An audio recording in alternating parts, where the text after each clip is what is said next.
بسم اللہ الرحمن الرحیم۔ حاضرین محترم، اب ایک سوال آیا ہے کہ کیا مصنوعی دانت لگانے کی صورت میں وضو اور غسل ہو سکتا ہے؟ تو اس کی دو صورتیں ہیں، مصنوعی دانت لگوانے کی دو صورتیں ہیں۔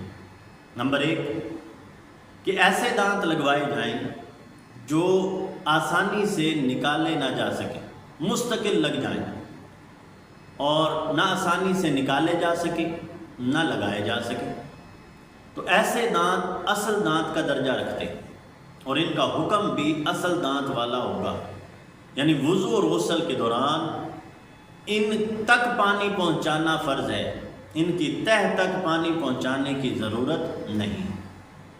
دوسری قسم اور دوسری صورت یہ ہے کہ مصنوعی دانت ایسے لگائے جائیں جو آسانی سے نکالے جا سکیں اور حسب ضرورت لگائے جا سکیں۔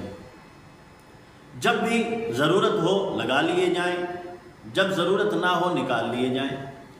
ایسے دانت جب وضو اور غسل کرنا ہے تو ایسے دانتوں کو نکال کر پھر غسل اور وضو کیا جائے گا، یعنی ان کا حکم وہ ہوگا کہ دانت نکال لیے جائیں گے اور پھر غسل کیا جائے گا۔ جب تک جڑوں تک پانی نہیں پہنچتا تب تک وضو اور غسل نہیں ہوگا۔ تو مصنوعی دانتوں کی دو قسمیں ہو گئیں اور دونوں صورتوں میں دونوں حکم الگ الگ موجود ہیں۔ والسلام۔